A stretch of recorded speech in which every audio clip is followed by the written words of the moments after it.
Halo teman-teman semuanya, apa kabar? Jangan lupa untuk tetap memantau channel YouTube Dada Nandar untuk video-video seputar perkembangan proyek kereta cepat Jakarta-Bandung. Nah, sekarang lagi ramai diperbincangkan oleh para netizen tentang isu perpanjangan masa konsesi dari proyek kereta cepat Jakarta-Bandung menjadi 80 tahun. Dan tak sedikit para netizen yang memberikan komentar miring atau negatif terhadap isu ini. Nih contohnya nih contohnya nih.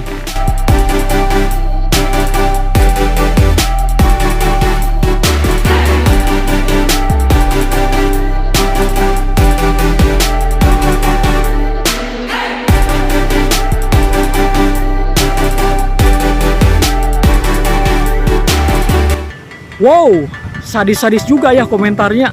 Oke teman-teman, sebelum lebih jauh, saya akan jelaskan dulu apa itu konsesi. Tapi akan saya jelaskan dengan bahasa yang mudah dimengerti, dengan bahasa awam.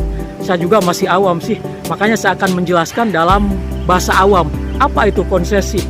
Konsesi adalah dalam bahasa sederhananya, imbalan dari pemerintah untuk para investor yang telah menanamkan modalnya untuk pembangunan infrastruktur publik seperti infrastruktur transportasi, jalan tol, jalan kereta, bandara, pelabuhan, dan lain-lain. Nah, untuk itu investor telah mengeluarkan dana yang sangat besar untuk pembangunan fasilitas publik itu. Maka pemerintah akan memberikan imbalan. Sekali lagi, pemerintah akan memberikan imbalan, dan imbalan itu dalam bentuk izin usaha atau kontrak usaha dalam jangka waktu tertentu. Nah, izin usaha itulah yang disebut konsesi. Adapun lamanya konsesi tergantung seberapa besar investasi yang telah dikeluarkan oleh investor. Dan logikanya adalah semakin besar dana yang telah dikeluarkan oleh investor untuk berinvestasi, maka akan semakin membutuhkan waktu agar modal bisa kembali, serta margin keuntungan yang ingin didapat tentunya sudah dikalkulasikan dan sudah disetujui bersama.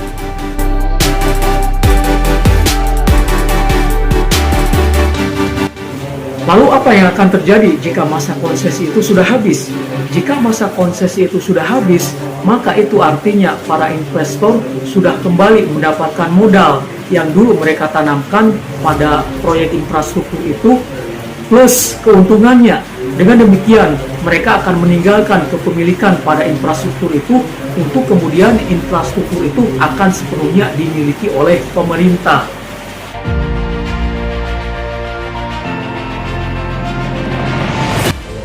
Nah, teman-teman, tidak ada di dunia manapun proyek dengan nilai investasi yang besar yang tidak memiliki konsesi yang panjang.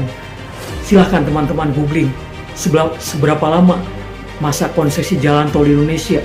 Ada yang 40 tahun, ada yang 50 tahun. Silahkan teman-teman googling sendiri, cari informasinya di internet. Apalagi ini nilai investasi dari proyek kereta cepat Jakarta-Bandung yang nilainya jauh di atas 100 triliun, maka akan membutuhkan masa konsesi yang lebih lama lagi agar modal dan keuntungan investor bisa didapat. Dan itu sudah lumrah dalam proyek besar.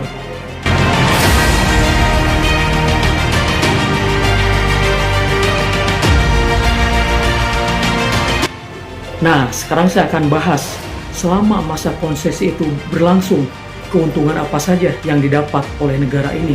Tentu, satu, negara dapat pemasukan dari pajak.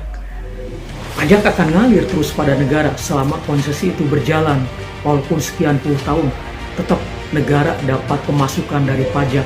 Kedua, investor lokal dapat dividen dari keuntungan usaha itu.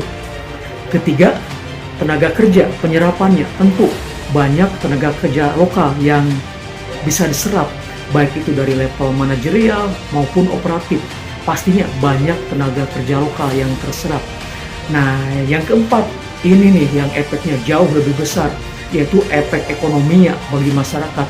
Dengan keberadaan kereta cepat Jakarta-Bandung ini, maka di sekitar stasiun akan tumbuh kembangnya berbagai bisnis seperti kuliner, pariwisata, perhotelan, dan lain sebagainya.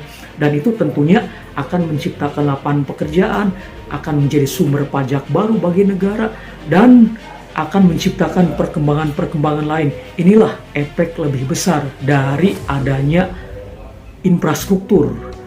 Apapun itu, entah itu jalan tol atau apa, termasuk kereta cepat ini akan menciptakan perkembangan ekonomi. Ini efek yang paling besarnya.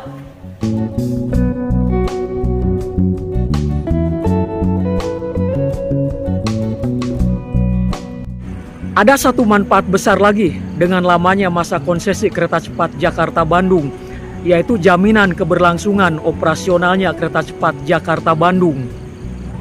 Karena kereta cepat Jakarta-Bandung terus didorong untuk menghasilkan pendapatan agar modal yang dulu diinvestasikan untuk membangunnya serta keuntungannya bisa didapat, maka jaminan perawatan dan kelayakannya akan tetap terjaga, bahkan berpotensi semua trainsetnya di-upgrade ke trainset terbaru.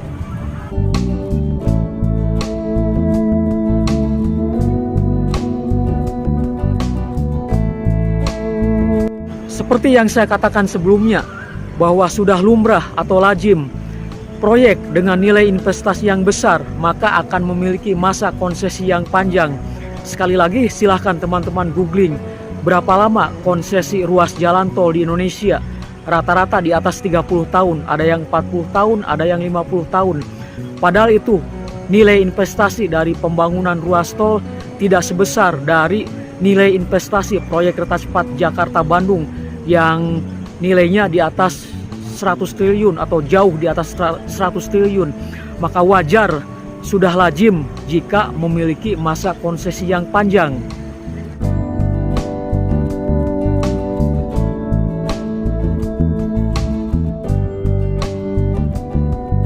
Dan sekali lagi, seperti yang saya katakan sebelumnya, bahwa manfaat terbesar dari keberadaan infrastruktur itu, termasuk proyek kereta cepat Jakarta-Bandung, adalah manfaat ekonomi dalam jangka panjangnya, yang nantinya akan memudahkan mobilitas orang, baik dari Jabodetabek maupun dari Jawa Barat, sehingga nantinya akan memudahkan aktivitas perekonomian.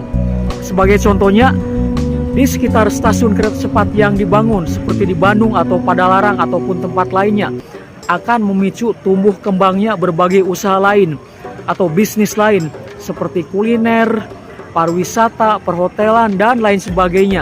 Dan itu semua pastinya akan menyerap tenaga kerja dan tentunya tenaga kerja lokal.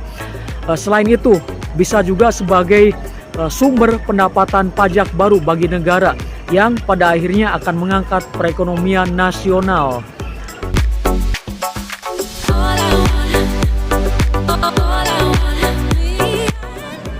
Jadi teman-teman, tidak ada yang perlu dikhawatirkan dengan panjangnya masa konsesi proyek kereta cepat Jakarta-Bandung atau kereta cepat Jakarta-Bandung.